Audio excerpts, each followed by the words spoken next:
What is up, Lag City? Brennan here, and I am back with another On the Streets with Spokast. Today is January 30th, 2026. Happy Friday, everybody. I am heading into the studio.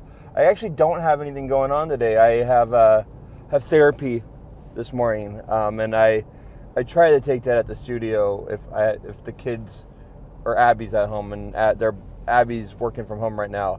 Don't want her to hear my secrets I'm telling my therapist.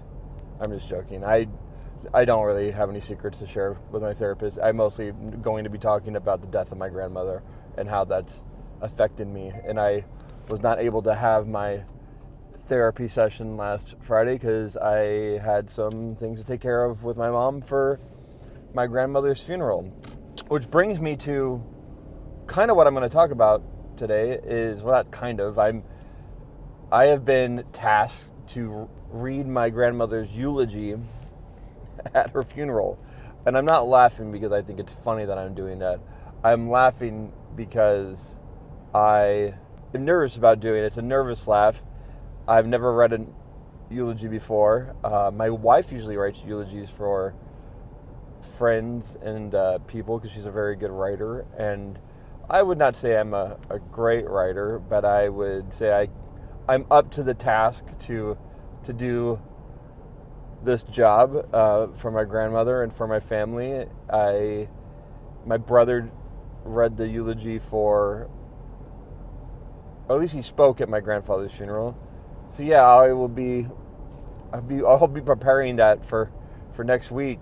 I'm just a little nervous to do that and having to. And not nervous like I'm not a nervous public speaker or anything. I'm just like, I've never done anything like this. That is something that has been on my mind for the last couple of days since I've been asked to do that. So I guess I'm not really talking about it. I guess that was a lead into like that's what's going on in my head right now. But really, I wanted to say happy Friday to everyone, and thank you all so much for listening.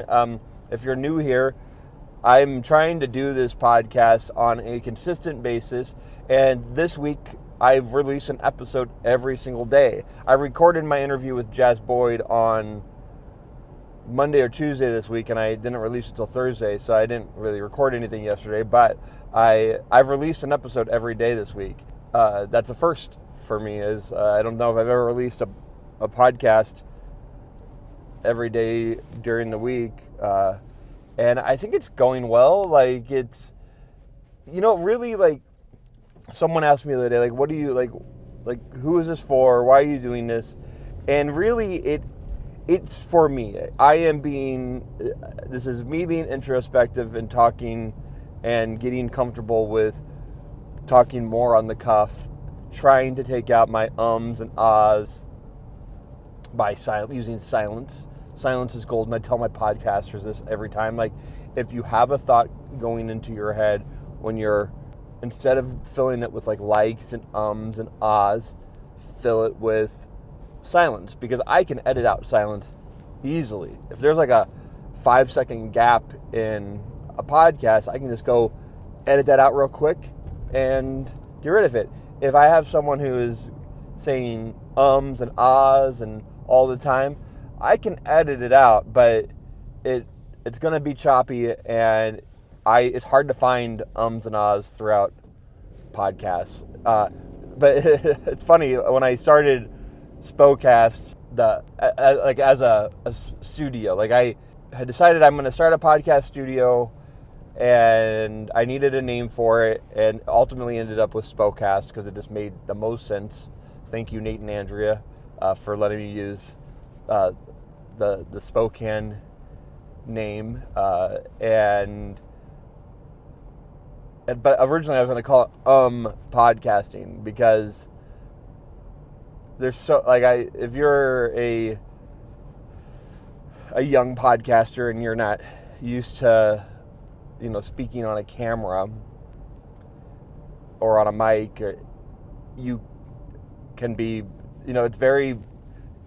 it's tough. Like you can fill your conversation up with a lot of ums and ahs, and I like in an like sound wave looks very specific. Like I can find ums in all of my podcasts now. Like it looks exactly the same. All of them look the same, but like everyone has a different, their looks very specific. Like it's almost like a fingerprint. It looks similar, but they're all like, if you overlay them on top of each other, they're very, very different just by having our speaking patterns. And so I was going to call it podcasting, and I still think that's a good idea. Don't steal it from me, please. But, Spokast made a lot more sense. And yeah, so this week it's been good. It's been a good week. And it's, if I had a takeaway to give anyone, it would be to, when experiencing big life experiences like the death of a family member, I would say it's very important to check on your family.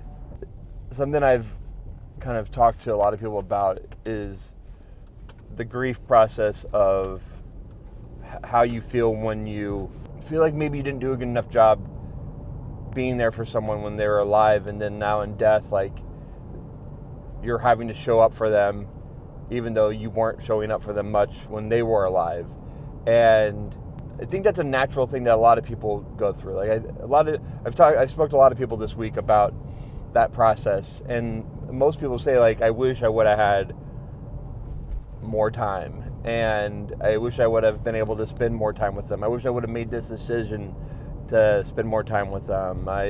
There's a lot of like regret, and I don't think that's a bad thing. I think what it does is just helps you get stronger and makes you realize, like, yes, I might not have been the best grandson, and I might not have showed up for my grandmother as much as I would have liked, but that doesn't mean I can't change that about myself for my current family that is still with us, for my wife, for my children, for my friends. And it also makes me realize that like the moments that we do share together, how important they are, and that we shouldn't take that time for granted. And even if it's like just like watching a football game together, that's meaningful time spent together, even if you're not sitting there talking the whole time. Like you have a shared experience. And I guess my point in all this is like, this is an age-old thing that everyone's been told, don't be filled with regret. Like, take those moments and cherish them. Because in this process of my grandmother's death, I took her iPad to like kind of go through some things. I went through her pictures. I went through messages from people. I'm just trying to. It's weird. It's like her iPad is like a time capsule of her life in the last like 15 years, and mostly from her iCloud stuff, like her photos, because like you can see like when she started her first iCloud account, her Apple account, she probably got her first iPhone probably like in 2010 or something like that. She might have got it early. She was a really early adopter of the Apple products, and so like she was taking photos, and I saw photos of my parents when they were together. I saw a lot of screenshots of Facebook posts of like her, and it's funny, like you'll see this with a lot of old people. What they do is they'll take screenshots of like a Facebook post, and then they will like then crop out parts of it, but sometimes they don't do it the best. And you can like, oh, this is clearly a screenshot that they took off of Facebook, and then just posted it as a photo. But she took a ton of screenshots of like stuff that I had posted, stuff my brothers had posted, mom had posted, and I think she probably was just taking screenshots to either share with friends or to just go back and look at. Like she took a lot of the same screenshot of like one family photo of me and my kids and Abby, and I was like, she must have really loved this photo to like post. Or maybe it was like a duplicate situation where she just like took a duplicate. Anyways, neither here nor there. It's just like going through like the timeline of her iCloud was just like her and my grandfather went on a trip to Florida, or like back in like 2011 or 2010, me and Abby went down to St. Louis and visited my grandma and grandpa in Jackson, Missouri, and I remember going on that trip and being like, oh, we're gonna go to Thanksgiving to my grandparents, and oh gosh, didn't see that car behind them. Almost got my first accident on the streets. Uh, we went on this trip to Jackson and we spent about, I think, 4 or 5 days in St. Louis and Jackson, Missouri. Jackson, Missouri is like 100 miles south of St. Louis, where my family grew up. I mean, my family didn't grow up in Jackson. My family grew up in St. Louis. But my grandparents grew up close to Jackson, Missouri, and lived there. Like they grew up, and then my grandfather went into the Navy, and then they spent time all over the U.S., time in Jamaica, New York, and Pearl Harbor, Honolulu. They lived in Joliet, Illinois for a little bit, and then I think they ended up, they ended up in St. Louis, Missouri, and St. Peters, Missouri, or St. Charles. But the point is, like, I went on this trip, and I was just like, this is like a core memory of mine of going there and visiting them. And I was telling Abby last night, like, this is like probably the last time I remember visiting my grandparents at their home, the place that I, like, as a grandchild, like, got to run around. And they had this humongous house in Jackson, Missouri, and there was just something very magical about their house. And I got to take Abby there, and we got to, sleep in the same bedroom I used to sleep in when I went and visited. And at the time, like, you take it for granted that you're there because you're just visiting your grandparents. And, like, I used to do this all the time when I was a kid, and now I'm doing it as a young adult, and I feel like they must appreciated that. Like, I know they appreciate it because my mom always talked about how my grandparents always brought that up to them, like how, like, I went and visited them and how special it was, and that's my point, is that don't take it for granted. Find ways to see your grandparents and make time special for them. And I just think that I'm very happy that I was able to go do that.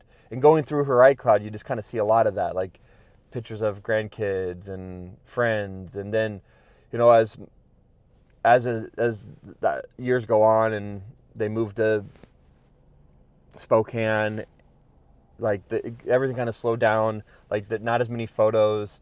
But once they got here, they started taking a lot more because now they're with their grandchildren all the time, and having a lot of, like, at the lake and all these different, like, family events. And then COVID happened, and, like, photos slowed down. And then in 2021, my grandfather passed away, and then the photos just kind of really, really slowed down. And it was just like, but it made me, like, think, like, someday my kids are going to be able to do that, is go through, whatever photo timeline thing I have, in 2080 when I die, when I'm 96. But her life was full of just, like, family, and she loved the family that she created with her 2 daughters, and then how many grandchildren that came from that, and how many great grandchildren that came from that. Her life was just so full, and she loved that she had created this enormous family of people from two little girls that she had. And I think that is so special. And now I have to write a eulogy to, like, surmise that, and I'm nervous to do that because this is a big task. But I think I'll do a good job. We'll see.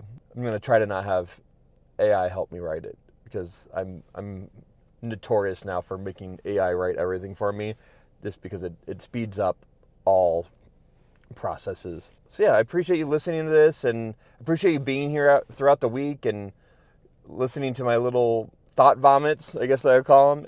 It's this has been very cathartic for me, and what I will say about the interview I did yesterday with Jazz is this: I think I want to keep on doing that here in the car, is have people join me and do little like micro interviews about what they're doing in Spokane. And it's not going to be like Fast and Furious where I like start just like booking this all the time. And also like people have to be comfortable with like riding with me in my car. Like I'm not going to be doing this in the studio. I'm going to be doing this in a car. So we got to have a conversation in a car. And I'm probably just going to stick to like friends at the beginning. But I want to keep on doing stuff like that. I thought it was, I will fix the mic problem that Jazz had. Jazz, you couldn't, I gave him like this, I gave him a mic, but I need to get a lavalier so I can just like make it be right in front of him. I could probably also just put like a mic on my phone that like picks up sound better. His sound was very light, but Jazz is also he's a very soft-spoken person when he talks. I could have been better and be like, hey, speak up a little bit. But go listen to that. It was a great interview, and I want to. The other cool thing about doing these micro interviews is like I can do another interview with Jazz in a month and learn about what he's doing now. Like it could have changed and get.